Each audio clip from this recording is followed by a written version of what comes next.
puede observar durante el tiempo de trabajo. Vamos a poner nuestro. En la medida que el parásito como tal es capaz de ir generando en procesos de infección crónica un síndrome anémico que viene a ser lo más importante de esta patología. Esta clase va a tener dos partes, vamos a hacer uno y otro martes. En la primera parte vamos a hacer toda la biología, vamos a intentar ser muy explícitos con muchos temas de la biología de interés y de comprender el porqué de las cosas. Y el próximo martes haremos toda la parte de la enfermedad, del síndrome anémico y de pues la parte epidemiológica. Estas dos imágenes nos muestran cosas muy importantes. La primera son los ancilostómidos, que son muy pequeñitos, que viven a nivel del intestino delgado. Imágenes de una imagen libre se llama en el CDC de los Estados Unidos. Ustedes van a encontrar esta imagen en N cantidad de páginas sobre parasitología. Y la otra es una imagen de unos niños, los yungas. ¿Y por qué los yungas? Porque es una enfermedad que la vamos a encontrar en la zona del subtrópico y trópico. Y cabalmente los yungas es un lugar donde hemos encontrado muchos pacientes que van a tener esta patología. En todas las investigaciones, como ustedes ven, se ha ido intentando demostrar qué factores a nivel mundial son los responsables de esta enfermedad. Y como ustedes pueden leer, digamos, hay uno que es clave, ¿no? Que es la pobreza. No es una patología, y vamos a ver los mapas, no es una patología de países ricos. Esta es una patología de países pobres como la nuestra. Y por lo tanto, son los grandes grupos de población que ven en condiciones inadecuadas en las cuales vamos a encontrar aún mayor problema. Y obviamente, cuando se vive en un ambiente de pobreza, no solamente es una pobreza en términos del dinero que tienen las personas para comprar cosas, sino la pobreza también va a generar, obviamente, las condiciones de vida inadecuadas, ¿no? Entonces, la gente que vive en los lugares de pobreza no tiene agua potable, no tiene alcantarillado ni pensar, no tiene asfalto.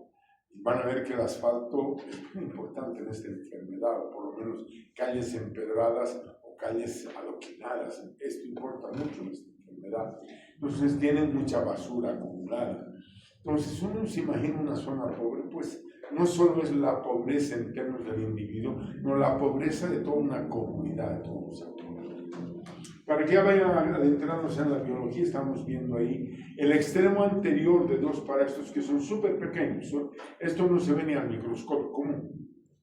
Es el Necator americanus y el Ancylostoma duodenale. Para que tengan una información, el Ancylostoma duodenale, vamos a comentar luego después, es mucho más cosmopolita, está en muchas más partes del mundo. Cuando el Necator americanus, su nombre lo dice, es un parásito fundamentalmente de Latinoamérica. ¿De acuerdo? Y tiene unas cosas que ustedes ven en su extremo anterior, que sería la cápsula oral. ¿De acuerdo? Tiene unas estructuras que vemos en el Necator, que son unas estructuras cortantes, dos placas cortantes. Estas son fotografías de microscopía electrónica. Y allá vemos que Ancylostoma duodenale tiene unos dientes. ¿De acuerdo? Estas estructuras, por eso va de anemia, estas estructuras le van a permitir para esto poder morder la mucosa del intestino delgado. Y al morder la mucosa del intestino delgado, rompe capilares, ¿no es cierto? Y la sangre, no es que se alimentan de sangre como tal, veremos eso después, pero la sangre comienza a pasar de los vasos a través del parásito, ¿no? Y por eso se va a perder sangre, lo que va a originar, va a ser parte original del síndrome anémico. Hay mucha población en el mundo que está sujeta a riesgo de esta enfermedad y ocasionando una mortalidad importante, ¿de acuerdo? Una mortalidad importante, como ustedes pueden ver en los números. Nunca voy a preguntar números en un examen, no tiene sentido. Pero fíjense que pues a nivel del mundo y a nivel de lo que es Latinoamérica, LA quiere decir Latinoamérica por si acaso, ¿de acuerdo? Pues estamos viendo que va a haber una correspondencia en términos de las poblaciones que son afectadas por esta enfermedad. Cuando hablamos de la pérdida, cuando ven esta última parte de aquí, que se pierden 22 millones de años de vida por discapacidad. Esto hay que entenderlo desde el punto de vista que una persona enferma, una persona con anemia, no tiene la misma capacidad ni física ni mental. Si nosotros pensamos que cuando hemos visto y hemos trabajado con esta enfermedad, y veíamos que los campesinos, los agricultores en muchas zonas de los yungas tenían la enfermedad, pues el resultado es que su capacidad de trabajo era mucho menor. O sea, no tenían la misma fuerza para arar la tierra, para sembrar, etcétera, etcétera. Y por lo tanto eran días que se pierden, ¿me debo entender? O sea, si no vas a trabajar es un día perdido, pues. Y eso se va sumando. Y hay estudios estadísticos que nos han mostrado, por lo tanto, que anualmente se pierden ese número de millones de años, si sumamos los niños, los jóvenes, las mujeres, los adultos que tienen esta enfermedad. Porque no es como el caso de inmunolepis. Inmunolepis es una patología pediátrica, en realidad. En cambio, esta no es una patología que va desde los niños y ataca mucho a la gente que está trabajando en el campo. Porque la gente que está trabajando en el campo está sujeta a esta infección, como vamos a describir. Y ahí vamos viendo, en la siguiente, cómo esta enfermedad va a ir afectando de a poco. No es una enfermedad como otras que sé yo, voy a poner el ejemplo del resfriado común. Agarramos el virus hoy día, en 48 horas, que es el tiempo de incubación, y ya estamos con la secreción nasal, la tos, los estornudos, el malestar. Esta enfermedad es silenciosa. Es una enfermedad que se tiene el parásito dentro. El parásito va a ocasionar algunos problemas, pero que después la gente no se da cuenta. Y paulatinamente, después de varios meses, es que va a aparecer el problema. La gente no relaciona ese aspecto, porque todos pensamos que, y en infectología pensamos mucho, ¿no es cierto? Que hoy nos infectamos y mañana estamos infectados. Eso es cierto, pero con este parásito no. Este parásito lo adquirimos y van a pasar meses hasta que nos demos cuenta que estamos infectados. Y por lo tanto en los chicos, en los niños, va a generar tremendas alteraciones. Porque un niño que es anémico no tiene capacidades cognitivas. Y creo que no solo los niños, bueno, por otras causas, ¿no? Paréntesis aquí, hace muchos años, yo organizaba una donación de sangre con los alumnos de parasitología. Porque donar sangre es un elemento central para un estudiante de medicina. El estudiante de medicina que no dona sangre, en mi opinión, no debería estudiar medicina. ¿Por qué? Porque ¿para qué estudiamos medicina? Para salvar vidas. Y donar sangre es salvar vidas. Y yo creo que los estudiantes de medicina deberían ser los primeros donantes de sangre. ¿No? Eso por convicción, por compromiso. Pero bueno, aquí viene el tema. Pues yo organizaba y se anotaban, pues, 120, 140 voluntariamente, sin nota, no por nota nada. Íbamos al banco de sangre para que ellos sean donadores. Y a la mitad de los alumnos lo rechazaban. Durante varios años. Yo la seguía igual. ¿Por qué? Porque eran anémicos. ¿Y por qué son anémicos los estudiantes de medicina? Porque comen mal. Se alimentan pésimo. Y de verdad, su alimentación es pésima. La alimentación de los estudiantes de medicina, y creo que en general es en base a hidratos de carbono y no en proteína. Tiene hierro, olvídense. Todo es pan, arroz, fideo, papa. Refrescos. Harinas. ¿No? Verdura, carne, donde está la proteína, el hierro. Y la mitad son de medicina. Por eso, en mi opinión, el rendimiento estudiantil baja mucho. ¿Por qué? Porque si no tienes una buena oxigenación, no hay pues un buen trabajo cerebral, elemental. Eso ustedes ya lo han estudiado. Bueno, eso es el motivo aquello. Y en las mujeres gestantes, ¿de acuerdo? También es un problema. Porque la mujer gestante enferma por este parásito va a tener niños de muy bajo peso. Y cuando un niño nace con bajo peso, su futuro ya está resuelto. Va a ser un niño con muy mala capacidad cognitiva de por vida. De por vida. Porque el desarrollo cerebral no ha sido el adecuado. Entonces, el impacto en las poblaciones es muy alto. No solamente el que ha usado el bichito, sino cómo va generando problemas a lo largo de los años. Otra imagen, microfotografía de ancilostoma duodenal, porque tiene dientes, ¿no? Duodenales con D. Por lo tanto, tiene dientes, ya está. El gato americano tiene placas. Taxonómicamente, pues ahí están viendo ustedes a qué pertenecen y por qué es importante comprender un detalle. Porque, me adelanto, los huevos y las larvas que se encuentran en un examen controparasitológico de ambas especies son iguales. No se puede diferenciar, es como de las tenias. ¿Se acuerdan de tenias, no? Sí. Algo se deben acordar. Aunque recién se van a acordar porque van a dar examen. Una vez que hay examen ya no se van a acordar. Entonces los huevos de las tenias, de Tenia solisacinata, son indistinguibles a la microscopía. Lo mismo nos pasa con los huevos de ancilostoma duodenal y Necator americano. Nos pasa exactamente lo mismo. Entonces se definió que hace muchos años había un nombre. Se decía que el paciente tenía un cinariosis. Y todavía alguna bibliografía actual mantiene ese término, ¿no? Que venía de uncus. Uncus es gancho, porque el parásito parece que se enganchara en la mucosa intestinal, está mordiendo. Pero después se dijo que no, que era inadecuado porque no tenía ninguna razón.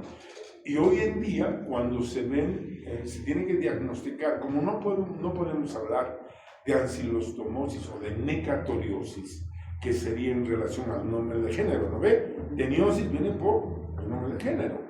Immunolepiosis, ¿no es cierto? Faciolosis, el nombre de género.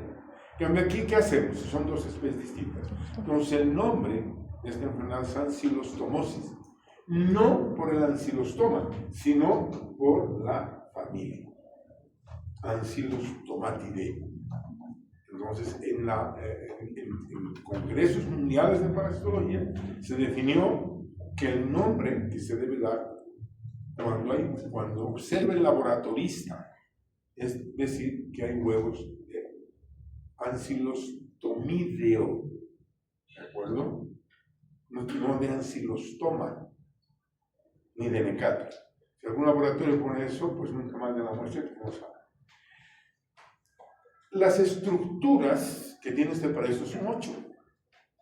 ¿De acuerdo? Ya vamos viendo que se está complicando la biología parasitaria, ¿no? Porque vamos a ver, hay desde el huevo hasta los adultos, pero van a pasar varias etapas, que vamos a ir explicando el por qué. Han hecho ya el tema de Ascaris, ¿verdad? ¿Sí o no? Sí. Tú ya sabes que es larva clariforme, larva rapito, y no tengo por qué repetir en absoluto nada de ello. Pero sí lo que vamos a ver aquí, que los huevos van a formar la larva del primer estadio, la larva rapitoide de tipo 1, y paulatinamente van a evolucionar hasta generar el hembra y el macho al interior de nuestro organismo. Paulatinamente, como vamos a describir después. Entonces, aquí hay un elemento central, que la evolución en general serían, eliminan huevos, se forman larvas y terminan en adultos. Lo mismo que hemos visto en el caso de los céstodos. ¿Qué son las tenias? Las tenias son huevos, cisticercos y adultos. Minolepes, huevos, larvas, cisticerco y adultos. En todos los casos se repite así en los helmintos. Pero aquí ya con etapas varias mucho más. ¿Cuál es la distribución de este parásito? Y ahí estamos viendo las 3 especies más importantes, porque estamos viendo que Necator americanus, que viene a ser la que más nos interesa, porque los estudios por biología molecular y los estudios morfológicos han mostrado que en la América Latina es Necator americanus el más importante. Que también hay casos de ancilostoma duodenale, hay, pero no tan importante ancilostoma duodenale como en otras partes del mundo que ustedes pueden ver. Entonces, si comparamos, ¿no es cierto?, dónde están estos parásitos, vamos a ir viendo que en algún caso están más en unas zonas geográficas y otras no. Pero está cobrando muchísima importancia el tercero, Ancylostoma ceylani. Porque se han comenzado a encontrar muchos casos de Ancylostoma ceylani en el Ecuador y en Colombia. Es probable que haya también en otras, y Ecuador y Colombia en la parte del Amazonas. Entonces eso quiere decir que en la zona amazónica podría de aquí a un tiempo, y en Bolivia y en el Brasil, encontrar, y en el Perú, que son los países amazónicos, encontrarse la infección. Hay una señorita que está durmiendo y me preocupa porque si usted tiene mucho sueño, tiene todo el derecho de irse. ¿Por qué? Porque no está entendiendo nada. Y yo con sueño prefiero no estar y dormir. ¿No es cierto? Porque además que es una falta de respeto para quien está trabajando. Yo le sugiero que pues pueda salir y respirar. No, estoy notando, le sugiero. Porque no está entendiendo un sueño. Es como cuando uno está estudiando en la noche, ¿no ve? Está con su libro ahí. Pero anda a dormir, pare de sufrir. Ni duermes ni estudias. ¿No ve? Babeando y todo, nada. No, ese rato se cierra el libro y uno se va a dormir. Es una pérdida de tiempo porque no duermes, que es fundamental el sueño, y no lees tampoco nada. Lo que estás es un autoengaño. Si usted no tiene sueño, pues no. Me imagino que, por ejemplo, esa alumna, con todas las disculpas del caso, puede ser anémica. Porque cabalmente una manifestación del síndrome anémico es el sueño de mí. O tienes anemia, o no has consumido nutrientes. O sea, no tienes glucosa y te da sueño. Normal, fisiología básica. Entonces, fíjense, les decía que Ceylanicum viene a ser una de las especies que está cobrando importancia en América Latina en los estudios que se han hecho hace un año y medio aproximadamente. No vamos a encontrar esa bibliografía en otros lugares. ¿Por qué? Porque recién son los avances que se han hecho. Y hay otros más que ustedes ven que pueden afectar al humano. Ancylostoma caninum, como el nombre lo dice, es de perros. El brasiliense es otro tipo de ancylostómido también, que se lo va a encontrar también en Centroamérica y de ella en el Brasil, por supuesto. Pero no cobra la importancia como tienen las dos primeras. Y obviamente ahí vemos dos imágenes. Que siempre tenemos que pensar que quien va a ser afectado es el niño, porque el niño, al estar afectado con un síndrome anémico, va a estar perjudicado en toda su evolución cognitiva, su desarrollo en peso y tamaño. Y muchas veces nuestras poblaciones, se dan cuenta, somos poblaciones de bajo tamaño. Y es posible, y aquí hay varios componentes que se han estudiado, ¿por qué somos más bajitos en el altiplano que en otros lugares del país?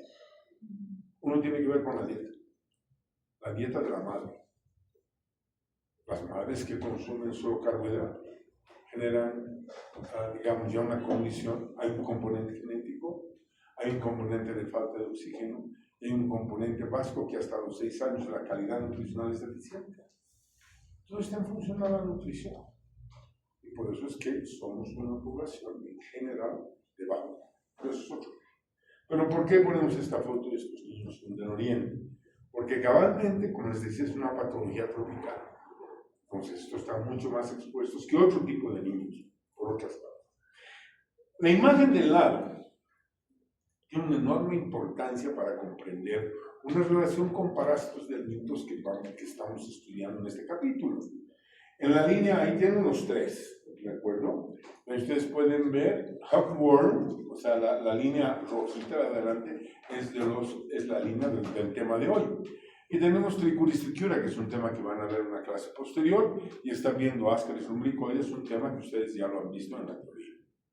¿En qué edades estas enfermedades, esto se llama el trío oriental, se llama en Bolivia, en qué edades es más importante? ¿Cuándo afecta más?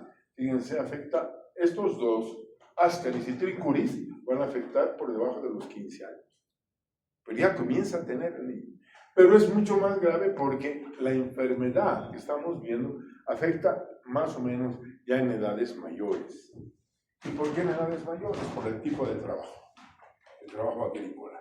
Los niños no están en el campo, los niños están en la escuela, están en su casa, pero la madre, el padre o los hermanos mayores que salen a trabajar al campo están muy sujetos a tener esta enfermedad. Lo que les decía, un individuo adulto con anemia se va a cansar muy rápido, y si se cansa muy rápido, no va a sembrar, no va a producir lo mismo.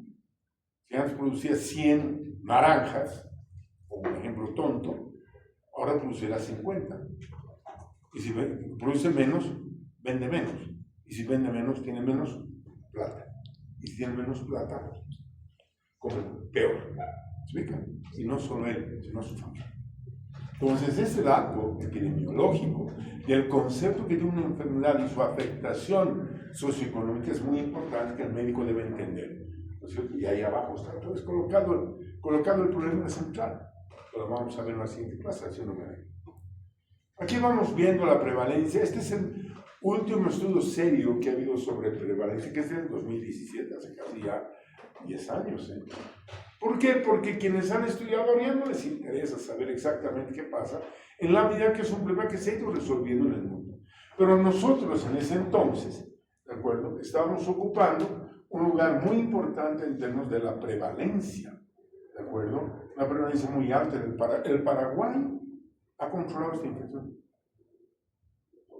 El Paraguay ya es casi blanco, como Chile. ¿Por qué Chile es blanco? No hay un lugar tropical ahí. Es pura arena, un puro desierto es Chile. En cambio, Paraguay controlado. Y nosotros con ciertos lugares del Brasil tenemos una incidencia muy alta. Y fíjense el mapa. ¿Estados Unidos tiene? No. ¿Europa tiene? No. El Asia, los países ricos no tienen este problema. Este problema es de los países pobres. ¿De acuerdo? Es una patología de países pobres, que es una patología de nosotros. Entonces, la prevalencia es muy alta, ¿de acuerdo?, en el África, muy alta, porque ustedes han debido ver reportajes documentales africanos de terror. En un estudio que hemos hecho durante años, es el último estudio grande que he hecho en lo personal, con un equipo, sobre presencia de parásitos en 3 zonas de La Paz. En el Alto Beni, que es tropical, y en el altiplano como tal. Y ahí, fíjense, en el Alto Beni, ese rojito altísimo son lo que llamábamos los ancilostómidos o ancilostomos. Este trabajo lo hemos hecho en una población infantil de menores de 15 años.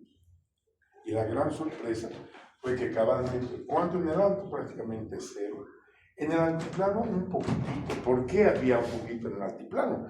Porque muchos agricultores, muchos campesinos tienen terrenos en el altiplano y tienen terrenos en los yungas. Entonces un tiempo están en el altiplano y un tiempo en los yungas. ¿Creen en eso o no? ¿Es así? Entonces, claro, ahí es que se infectan. Pero aquellos que viven en el Alto Beni, aquí cerca, si ustedes quieren, de Violosita para allá, ¿de acuerdo? Para allá. Habíamos encontrado, fíjense, casi el 60% de la población menor de 15 años de infectada. No hicimos el estudio en adultos. ¿Y por qué no ha hecho usted el estudio en adultos? Porque al adulto no le gusta recolectar su materia fecal. En cambio, en los niños es más fácil. Bueno, en las escuelas ellos no recolectan su materia fecal, todo un mecanismo. ¿Qué más habíamos encontrado? El Ascaris lumbricoides. ¿De acuerdo? El segundo. Etiquilus el tercero. Y el cuarto es Trochilus estercularis. 4 parásitos que van a alterar el estado nutricional de las poblaciones. O sea, no solamente es el tema central es ese hoy día, pero con Ascaris, me imagino que ustedes han visto lo mismo. Es decir, la cantidad de nutrientes que los Ascaris ingieren o nos retiran por la actividad exfoliatriz es muy alta. Y si le sumamos a estos otros más, era obvio que estas poblaciones son anémicas desde edades muy tempranas. su suerte está echada por siempre, comparando con otros lugares de ella. ¿Y por qué pongo esta otra imagen? De la hambruna, una catástrofe silenciosa. Bolivia. Siempre tenemos que estar muy cerca de la medalla de oro. Estamos aquí. Los otros países tienen una seguridad alimentaria muy importante.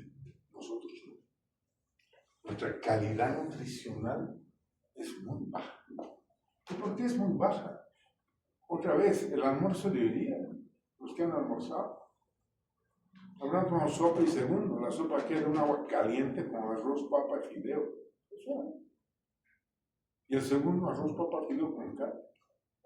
Y pan. Y refresco. Lleno de azúcar. En el campo, ¿qué? En el campo pueden consumir carne, no tienen ni electricidad, no tienen refrigeradora. Entonces, esto es lo que se llama el mapa de la, que es también del 2021. ¿De acuerdo? Pero este mapa no se ha modificado de manera sustantiva. Son 4 años que somos un país que teóricamente durante 20 años vivíamos la jauja y el 2021 se ha demostrado históricamente que somos el peor país en términos de hambre en Sudamérica. Tan igual que Haití, otros países de Centroamérica. ¿Y por qué significa este mapa del hambre? ¿Qué tiene que ver con lo que estamos hablando? Porque si tengo ese parásito y me alimento bien, posiblemente no haga anemia. Si tengo el parásito y me alimento mal, voy a terminar con anemia. Y otra vez volvemos al inicio de la charla. El problema es el síndrome anémico que genera esta enfermedad. Quiero que ustedes entiendan que en medicina, en estos temas de la infectología, no solo debemos pensar en el parásito, en la bacteria, en el virus, ¿de acuerdo? En el hongo o en el prión que nos origina la enfermedad. No tenemos que pensar en la enfermedad, tenemos que pensar en el enfermo. Y si en medicina comenzamos a pensar en el enfermo y no en la enfermedad, la cosa cambia. Porque si pienso en la enfermedad es fácil. ¿Tiene estos parásitos? Doy un antiparasitario. Resuelto el tema. Pero eso no es así tan simple. Y el enfermo, ¿en qué condiciones vive? ¿Tiene plata para comprarse el medicamento? ¿Tiene plata para decirle que coma más proteína? Pues eso me va a soportar la pizarra y una charla y una diapositiva. Tenemos que comenzar a pensar en el enfermo. Porque el enfermo tiene a este parásito por algo, no es porque quiso. Porque las condiciones en las que vive le han permitido tener esta patología. Entramos en el tema ahora directo, la parte ya biológica. Y ahí estamos viendo, ¿de acuerdo? Para comparar tanto a necatron-americanos, que es el que más nos importa, que el ancilostoma duodenal. De entrada volvemos a repetir las imágenes del principio, ¿no? Las placas cortantes en su cápsula bucal y los dientes de ancilostoma. Pero el tamaño, veremos el tamaño. El tamaño es igualito. Máximo miden 2 centímetros. ¿Qué son 2 centímetros? 4 cuadraditos de su cuaderno. 4 cuadraditos de 2 centímetros. Es el tamaño máximo. Pues entonces, ya concluyo, es difícil verlo en la materia fecal. No es como el caso de las tenias, que viene el paciente trayendo proglótides, totalmente visibles, de 2 centímetros. ¿De acuerdo? Y hartas. Que a mí esto es muy delgadito y finito. Puede ser más pequeño. Los dos son iguales. ¿Y qué más? Y los huevos. Y los huevos absolutamente iguales también. Ay, aquí hay una diferencia, ¿no? Ancilostoma ponen más huevos que necatron. Las hembras ponen mucha mayor cantidad. Lo que quiere decir que en los países, y por eso en el África es un problema mucho más serio, como en el África hay mucho más ancilostoma duodenal, entonces la cantidad de huevos que dispersa la persona son mucho mayores. Y por lo tanto hay mayor riesgo de que otros individuos se vayan a infectar. Recuerden, habíamos visto que se eliminan huevos. Después de los huevos aparecen las larvas. Y la L1 y la L2, que son las larvas de primer y segundo estadio, ya miden 200 micrómetros. Están en el suelo. Y la L3, que es la forma infectante, mide 500 micrómetros. Porque esta es la larva que va a ingresar por la piel. Esa es la patología donde no interesa el comer cosas contaminadas. Aquí interesa el estar en un suelo contaminado. En los lugares tropicales, los niños y las personas o andan descalzos o andan con chinelas, ¿no ven? No ser con zapatos, que tengan fiesta. ¿No? Entonces el riesgo de tener infección es muy alto, porque son cabalmente las zonas expuestas las que van a facilitar que los parásitos se ingresen. Y una vez que son grandes, se pueden diferenciar por algunos detalles. Es el extremo posterior, que se llaman, digamos, es el lugar de cópula, ¿de acuerdo? Que tiene con sus diferencias el macho y la hembra. ¿Vamos a ver eso? No. Nada más estoy comentando, ¿de acuerdo? Porque lo único que vamos a ver en el laboratorio son huevos y larvas. Y un adulto de ancilostoma, ¿de acuerdo? Pero como médicos, ¿qué nos va a informar el laboratorio? El laboratorio nos va a informar que han encontrado huevos de ancilostoma, de los ancilostomos, ¿de acuerdo? Porque las larvas, como vamos a ver después, se forman en el suelo.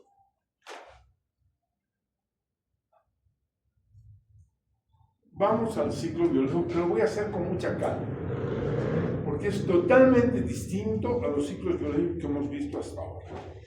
Bien, vamos a comenzar aquí en el puesto de la flecha. Entonces el paciente elimina huevos, ¿de acuerdo? Claro, depende mucho de la carga parasitaria. Aquí sí podemos hablar de carga parasitaria. ¿Por qué? Porque depende cuántos parásitos tiene. Pero como son pequeños, partimos del principio, ¿no es cierto?, de que la probabilidad de que el individuo tenga muchos es alta. ¿Por qué? Porque él se va reinfectando. Casi cada día va a adquirir nuevos parásitos. Porque vive en condiciones inadecuadas y vive descalzo y está descalzo de lunes a lunes. O está enchinelado de lunes a lunes. ¿De acuerdo? Entonces va a tener mucha población parasitaria. Entonces los huevos son eliminados, ¿de acuerdo? Y estos huevos van a caer al suelo. ¿Y por qué al suelo? Dice usted. Porque en las zonas donde esta enfermedad no es alcantarillado. Y ustedes conocen los yungas, espero que sí conozcan, alguna vez habrán ido, y donde hay basurales en los yungas, hay materia fecal humana. Porque la gente que no tiene letrinas, ¿dónde defecan? En el basural. Y hay que ver eso, y es la vida real, en el basural. Y defeca de noche. Obvio, ¿no? No hay vida defecar de día. Su servicio intestinal es nocturno. Y van a ir siempre al mismo basural, no van a ir a otro. Hoy día voy a defecar en el barrio A, mañana en el barrio B, pasado en el barrio. No puedes, no, al mismo basural va siempre que es cerca o camino a su casa. Y en el campo, ¿dónde va a defecar? En su terreno. No verá defecar al terreno del vecino. Se ubica, ¿no? Va a defecar en su terreno. ¿Y qué está eliminando? Huevos. Entonces estos huevos necesitan algunas condiciones para evolucionar. Temperaturas mayores a los 22, 23 grados, porque es una patología subtropical y tropical. ¿De acuerdo? Necesitan estos huevos para evolucionar, como los de Aska, necesitan sombra. Claro, la gente no defeca en pleno sol y en plena calle. Va a buscar detrás de arbustos, detrás de plantas, donde no se lo vea. 3, necesita humedad, obvio. Si es un lugar tropical o subtropical, hay humedad. Es decir, hay humedad en el suelo, ¿verdad? Por el régimen de lluvias, por los ríos, por lo que quieran. Pero el lugar tropical tiene suelos húmedos, no suelos secos. Y hay oxígeno. Pues tiene sombra, porque los huevos si no se mueren, si están expuestos al sol. Tiene oxígeno, hay humedad, ¿verdad? Y hay luz que estimula el trabajo de Dentro de los huevos se van a formar las larvas. Se forma la larva L1 y L2 dentro del huevo. ¿Dónde? En el suelo. Pero cuando pasa a L3, la L3 sale del huevo, rompe el huevito, la última membrana que es lipídica, la más interna, y el huevo sale y es como una microviborita en el suelo. Pero ¿qué ha sucedido? Y allá hay dos cositas que ustedes están viendo en esta parte. Que estos huevos tienen un tropismo por el suelo y la tierra, porque se llama geotropismo positivo. ¿De acuerdo? O sea, necesitan del suelo. ¿Por qué necesitan del suelo? Porque a través y por ósmosis van a ingresar agua y minerales. Por eso necesitan un ambiente húmedo. Porque sin agua no hay vida. Entonces, y además, por eso tienen hidrotropismo positivo. O sea, necesitan un suelo húmedo para permitir el ingreso de agua y de nutrientes del suelo para que se vayan formando las larvas que hemos visto en la imagen anterior. Una vez que se han formado dentro del huevito, sale la L3, y la L3 tiene un geotropismo negativo, se coloca en la superficie misma. Los otros huevitos, los otros pueden estar penetrados un poco en el suelo, pero aquí es un geotropismo negativo, se colocan las larvas en la superficie del suelo, obvio. ¿Por qué? Porque un pie, una nalga, una mano, algo va a llegar. Y eso se llama termotropismo y pigmotropismo. Es decir, nosotros tenemos una temperatura de 36, 37 grados normal. Y eso atrae a las larvas. Y las larvas, ¿cómo es un ingreso a nuestros órganos? Porque ahí están en el suelo y pueden reptar y buscar a esa persona que está defecando por ejemplo en un basural. Y él está con su mano, jugando el niño, pues ahí está. Y el tigmotropismo, que se adhieren a estructuras blandas. Y la piel es blanca. Entonces, bajo esas condiciones, es que la L3 penetra. Y ahí estamos viendo una imagen que llama la larva migrante. ¿No es lo que ahí se ve? ¿No es cierto? Cómo la larva ha caminado por la piel. O sea, migra por la piel buscando a introducirse a la corriente sanguínea. Entonces, de aquí nos pasamos rápidamente de esta imagen, porque aquí está metido la celostoma de otra manera. Nos pasamos aquí a la corriente sanguínea. ¿A qué corriente sanguínea? Va a entrar pues no un capilar, porque mide casi 500 micrómetros, va a entrar a una vénula, no a una arteriola, a una vénula. ¿Por qué? Porque tiene que migrar en dirección a los pulmones. Si se mete una arteriola, terminará en el dedo gordo del pie o terminará en cualquier parte y se muere. ¿Y cómo sabe que es una vénula o una arteriola? Por quimioreceptores que tienen su estructura. ¿Por qué quimioreceptores? Porque puede detectar la presencia de CO2 en concentraciones altas. Bueno, si hay CO2 es una vénula, ¿no? Le interesa eso. Entonces se introduce a la corriente sanguínea a través de una vénula, y al estar en la corriente sanguínea suceden muchos fenómenos. Porque va a migrar desde el lugar que ingresó del pie, tiene que llegar hasta el pulmón. Pero durante esa submigración, que le llamamos el ciclo hemotisular, está entrando en contacto con el sistema inmune. Esa larva está estimulando la presencia, más que de anticuerpos, de inmunidad celular a través de la respuesta TH2, que la vamos a comentar en la próxima clase. Entonces, el resultado es que al haber un estímulo por la presencia de la larva en la sangre, nuestro organismo reacciona a través de varios mecanismos, produciendo anticuerpos, produciendo inmunidad celular y produciendo o incrementando la producción de eosinófilos. Y por lo tanto, lo que resulta en esta enfermedad es que el paciente durante esa fase de invasión tiene eosinofilia. Conclusión, cuando vemos un hemograma de un paciente que viene de un lugar tropical Y el hemograma nos muestra que hay eosinofilia. En lo primero que debe pensar el médico general es que tiene parásitos intestinales de este tipo. Igual que Ascaris, igual que igual que Trichuris, igual que Formiolita. Porque todos esos estimulan la presencia de eosinófilos. Y ustedes ya saben la función de los eosinófilos, que han estudiado en histología, no tengo por qué hacer entrar en el detalle cuál es la función de los eosinófilos, que seguramente ustedes recuerdan perfectamente. Entonces hay una respuesta inmunológica, señor. Pero también hay destrucción de larvas. O sea, no es que todas van a poder triunfar, no es que todas van a entrar a una véndula. Bueno, como siempre, en todas las especies, siempre hay individuos despistados, en todas las especies, por si acaso, de acuerdo, desde las hormigas hasta los humanos. Y por lo tanto, pues algunas se meterán a una arteriola y van a morir. Durante su migración sanguínea van a pasar por el hígado, a través del sistema porta, van a morir. Ahí hay destrucción por las células de Kupffer, parte del sistema inmune. ¿De acuerdo? Y algunas van a llegar por fin a los pulmones. Están llegando como L3, que son las larvas invasivas.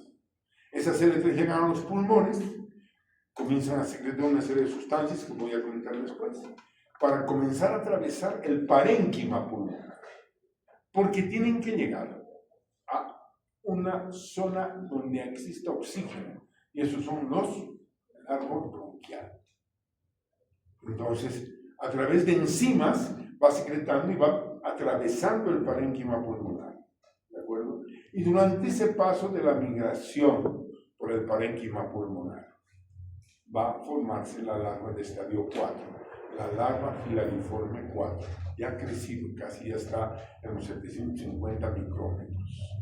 Ya está grandecita la larva. Entonces llegan a los pulmones, ¿de acuerdo? Y llegan, atraviesan, rompen la membrana alveolo-capilar, que ustedes han estudiado en histología también. Al romper la membrana alveolo-capilar van a quedar pequeños rastros de sangre, porque está pasando de un medio líquido a un medio aéreo. Y la larva, al llegar al árbol bronquial, como es una pequeña víbora que tiene capacidad de movimiento. ¿Han visto alguna vez una lombriz de tierra? Ya, es como un Ascaris, ¿no? Pero imagínense en chiquitito. Pues comienza a migrar por el árbol bronquial, ayudado por el epitelio ciliado de nuestro aparato respiratorio. Porque cabalmente el epitelio ciliado tiene la virtud, o tiene la razón de existir, es tener un movimiento ciliar para eliminar aquello que está en la vía aérea. Ustedes han estudiado eso en histología, en anatomía. Entonces, la larva, ¿de acuerdo?, se aprovecha de los cilios, del epitelio ciliado, y la larva va, además, por sus movimientos, se puede decir, va subiendo a través del árbol bronquial. ¿Por qué? Porque requiere de oxígeno en el metabolismo de L4. Se convierte en una larva aerófila. Las otras eran microaerófilas, la L3 invasiva. Entonces, una vez que asciende por la vía respiratoria, que se han estudiado en Ascaris, llega a la zona de epiglotis, todo el día estamos tragando saliva o estamos comiendo, y por lo tanto la vamos a deglutir. Muchas mueren en ese transcurso. Muchas mueren a nivel pulmonar porque se produce tos. A nivel industrial decimos de Leffler, eosinofilia, fiebre y tos. ¿Y por qué tiene fiebre el paciente? Porque durante su migración por la circulación sanguínea y por el paso pulmonar estimula la secreción de interleucinas, como las 6 y las 10. Y por lo tanto eso genera un incremento de la temperatura corporal. Eso hace que haya el famoso síndrome de Leffler, fiebre, tos y eosinofilia. Está explicado por qué, porque está en la corriente sanguínea. Por eso viene. Entonces, una vez que llega, la deglutimos y cae al estómago. Y en el estómago, la acidez va a matar larvas. Entonces, no es que todas las larvas se evolucionan. Mueren por el sistema inmune en la sangre y otras mueren a nivel del estómago. Y aquellas que logran pasar el estómago, mucho más, si justo vamos a tragar cuando hemos comido. Estamos comiendo y justo la larva, pues el alimento nuestro, de otra cosa que estemos comiendo, pan, o sea, ¿de acuerdo?, la recubra la larva y la protege de los ácidos gástricos. Y la larva llega al duodeno, y en el duodeno se va a formar la L5, en el iono y en el hilo, duodeno y uno hilo, se forma la L5 y forman los parásitos adultos. Los adultos, que se enclavan en la mucosa intestinal, pues copulan. ¿Y cómo se reconocen? Si no tienen ojos. ¿Lo han visto en Ascaris ya? ¿Cómo se reconocen? ¿No han venido? ¿No han venido? Ah, es que todavía no hay examen. Claro, pues, ¿por qué voy a estudiar si no hay examen? Bueno, pues vamos a ver, ¿por qué voy a saber? ¿Qué obligación tengo, doctor, de saber? Ninguna, ¿no ven? Está bien. Entonces, ¿cómo se reconocen machos y adultos? Se reconocen a través de las fáscides, que son unas estructuras que secretan sustancias que solo pueden ser detectadas por su misma especie. Machos y hembras se encuentran porque no tienen ojos, ¿de acuerdo? Copulan, la hembra queda fecunda y comienza a eliminar huevos otra vez. En el caso del ancilostoma duodenale, que no nos interesa mucho, porque en realidad no es un problema, puede también ingresar por vía oral, cuando las manos están controladas con tierra, son larvas que están en la tierra, se llaman geohelmintos, ¿no? Geotierra. Entonces, pues directamente penetran la mucosa intestinal, se entran a la corriente sanguínea y continúan su ciclo. En este ciclo biológico, ustedes están viendo 3 círculos rojos. ¿Sí? ¿Ven o no ven? Son 2 lugares donde está la enfermedad. Al entrar a la piel se llama dermatitis, al estar en pulmones se llama neumonitis, y al estar en el intestino delgado se llama enteritis. O sea, en esta enfermedad, a consecuencia del parásito, encontramos 3 niveles donde hay patología. De la piel, hay muchas cosas que ingresan por la piel. Pulmón, está el Ascaris, hablando de parásitos, está Ascaris, estrongiloides y los ancilostomios. El nivel del intestino delgado, todos, desde las tenias. Todo el mundo está metido ahí. Este es el ciclo biológico.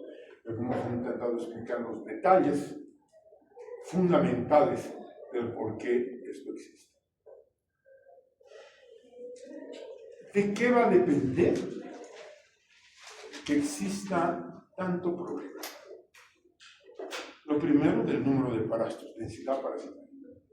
Ser individuos, si ustedes han ido este fin de semana, van a viajar el fin de semana a los Yungas, y se van a echar y van a hacer un campamento, ¿de acuerdo? Y van a ir a un lugar donde la gente acá estuvo acampando antes y van a estar ahí felices tomando sol a orillas del río, ahí tomando sol y su piel en el suelo, pues van a tener, por eso de centro, unos ancilostómicos, unos mecatos.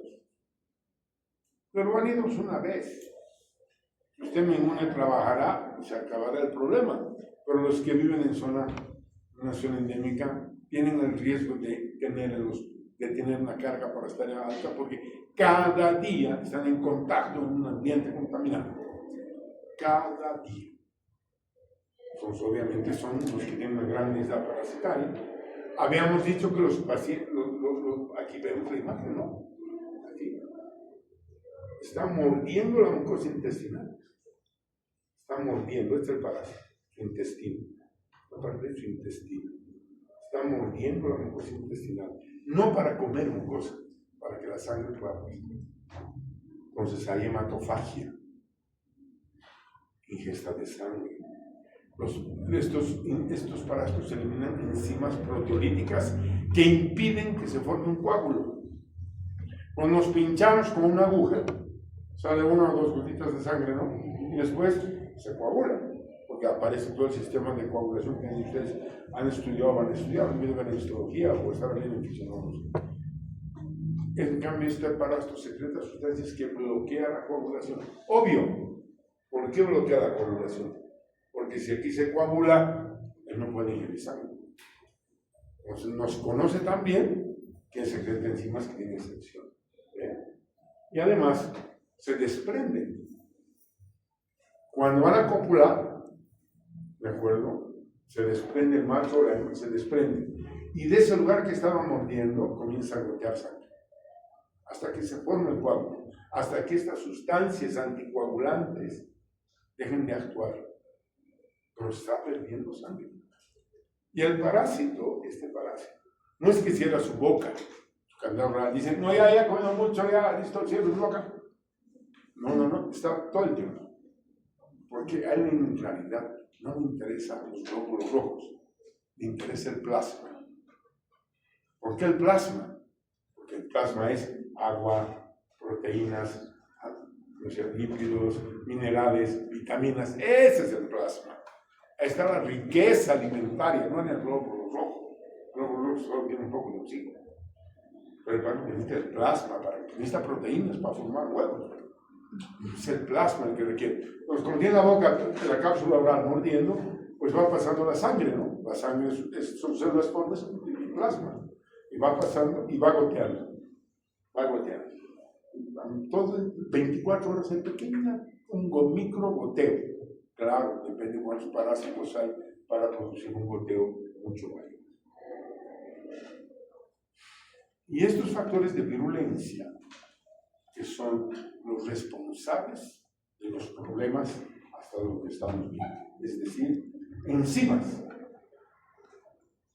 muchas enzimas, y esas enzimas les sirven para poder destruir la mucosa, evitar que se forme el coágulo, digerir sustancias.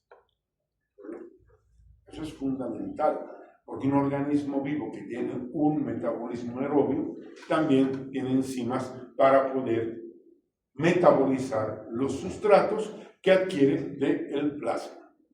Comentaremos después. Como ya veo que se están estirando y están cansados.